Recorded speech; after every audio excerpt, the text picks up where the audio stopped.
Morning all, welcome back to West Ham Unofficial. Oh, I hope you are all well. Well, we've had better Mondays, haven't we?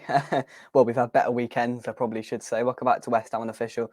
Welcome to the Monday morning chat where I'm going to dissect a specific area of the weekend's action. And today, we've talked about the game and everything else, but before the game on Saturday, a couple of days before, I put a bit of a tactics board together of what I wanted Moyes to do in the game, and it's something that I might do going forward. Now, what Moyes did was different, and I'm going to go through and explain how I think it went wrong, in my opinion, how I think that Moyes did get it wrong, and we're going to go into that now. So here is the system that we played: Areola and goal, Emerson, Agerd, Dinos, Soufal, Souček, Ward-Prowse, Benrahma, Kudus, Antonio and Bowen. And this is what we started with, which was a surprise, to be honest with you.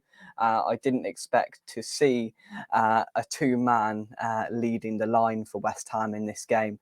I expected it would be pretty similar to normality, with Antonio up front on his own, probably Bowen on the right, and then some different players. Obviously, personnel had to change due to the suspensions, but I did place those two in midfield, Souček and Ward-Prowse, and a lot of people said that midfield is going to get overrun, and I said that's where these players have got to drop back in and support. The wingers have got to drop back in and support this midfield, because Brentford are a very high-paced and skilled side, and that didn't really work, and we were left with a huge overload in midfield, where in the end Antonio was the one that was dropping back into midfield and picking the ball up and helping. At some points Antonio was back in there, but then again at other points Bowen was dropping back in, and there didn't seem to be any real plan of who was going to come back in and out of possession to support the obviously difficult and stretched midfield, which it was, and it was out of its depth. And Souček and Ward-Prowse are naturally more progressive midfielders, and Moyes got the balance all wrong. I did have a little bit of sympathy for him in the Brentford game, because those were pretty much the only players that he had to choose from. He had to pick Souček and Ward-Prowse. He could have added another man to the midfield just to balance it out a little bit more, but he chose not to, and he hoped for the best, and the best didn't come, if we're being brutally honest, because Souček and Ward-Prowse were both anonymous in the game. Souček went back to his old self. He dawdled his way around with no real effect on the game, and Ward-Prowse similar. He's not strong enough, he's not physical enough, he's not got that power to sweep up in front of the back line, playing against a very physical and aggressive Brentford side that have got a lot of physicality. They've got a lot of strength, especially in midfield. There are big sides and big centre halves as well, and we really struggled in midfield to gain any composure, and we lost the midfield battle completely. There's no debate about it. We completely lost that midfield battle, and when you lose the midfield battle, probably 7 or 8 times out of 10, you'll lose the football match, and this is exactly what happened. Everything stemmed from that midfield being overrun, because the ball wasn't getting out and up to the wingers and up to the forward players enough, because we were so camped in our own half, because the ball was being hoofed out and then it was one-way traffic. It was just coming straight back to us, and this put increasing danger, I suppose you could say, or increasing pressure on the back line, which was inept as well. There was some really shocking defensive errors, and that probably and the catalyst for that was probably the midfield that filled them with no confidence in front of them. We were incredibly unstable in the back line. Agerd and Dinos, I didn't think either of them had a particularly good game, and I thought both of them struggled to compose themselves and to really dominate the defence and really stamp their authority on it. And yeah, that's probably because there was an overload. We were just getting bombarded pretty much from the 40th minute onwards, where we did sit. We got the lead and we tried to sit and maintain that lead instead of going and trying to get that third goal and finishing the game off. We tried to sit and we just got bombarded completely, one-way traffic.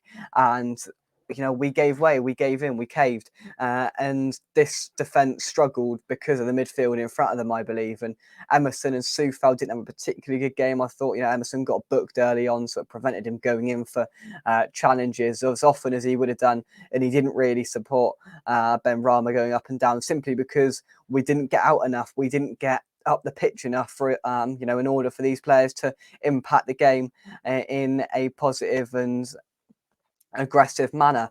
And yeah, I mean, the issues that I'm displaying are a direct result of the suspensions that we had in this game, but it exposes how poor those players were, because they were. And Antonio, he was pathetic, if I'm being honest with you. That's the only word for it. Then Danny Ings came on and played up front, and I won't say the word that he was. It was worse than pathetic, wasn't it?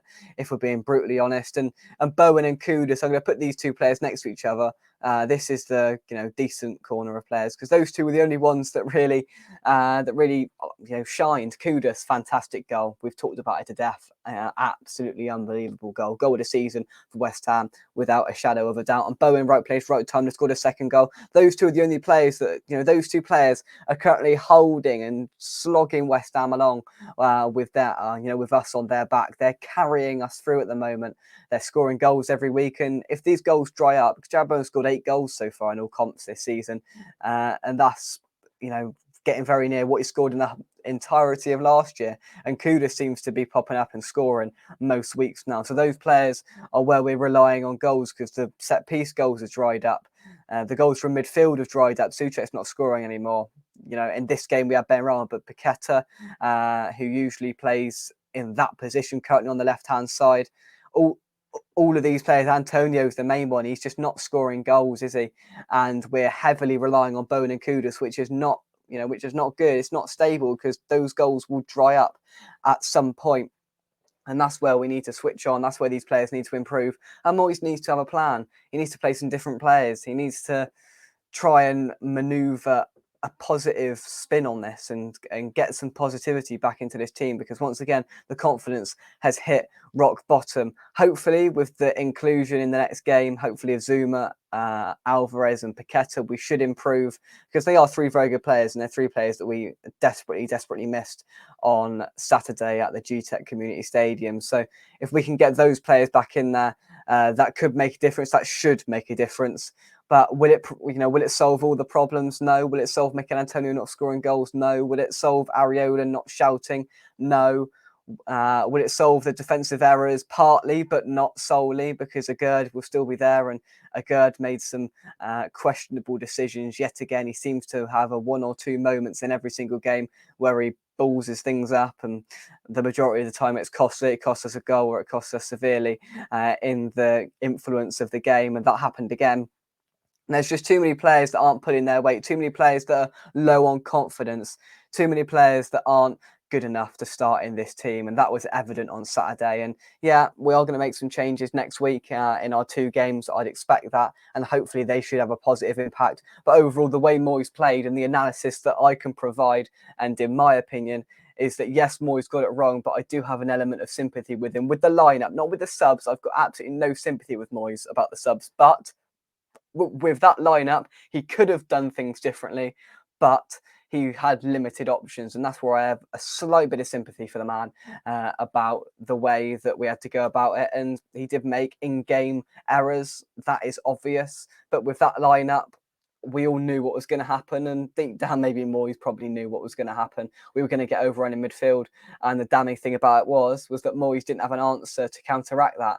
You see teams come out for the second half against West Ham, and they've got either a different game plan or an improved game plan, and we've got no answer to it. It's happened in quite a few games where obviously teams haven't quite worked us out in the first half, and then they go in at half time. The manager implements the instructions that he's identified, or the weaknesses that he's identified, and then they come out in the second half and they batter us. That happened again. It happened at City. City are a very good side, probably not the best example, but in this game they come out in the second half with a sort of new plan, and Moyes didn't have a real answer to it, which was again a frustrating part of it. So yeah, the lineup was of course a factor. The midfield was where we lost the game. There's no doubt about it, because of how anonymous it was in there. We just couldn't deal with the onslaught for 90 minutes, as can no team. No team can be onslaughted for 90 minutes pretty much and not lose the game. And that's pretty much what it was. We got battered. The amount of chances, the possession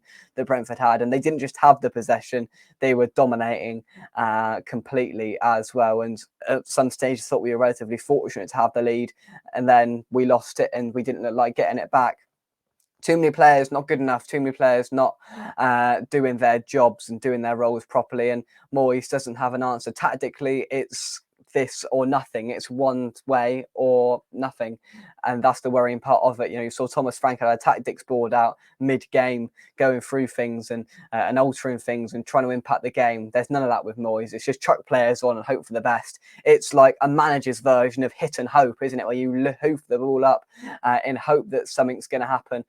That's what Moyes does in manager terms, and I can't see it changing. I honestly can't see it changing, and I fear for what's next for this team and what's going to happen, because that was really poor. And unless we see a huge reaction on Sunday next week, that's the big game. Unless we see a huge reaction, then I am fearful. I am fearful because it's down to the players. The way we lost that game was because of the individual errors, but the tactics and the way we set us up didn't help us whatsoever. Do you agree with me? Put your thoughts into the comment section down below. Drop a like on the video and subscribe to the channel if you are new. We're now building up to the Olympiacos game, of course, that takes place on Thursday at the London Stadium. It's probably not Moyes' priority.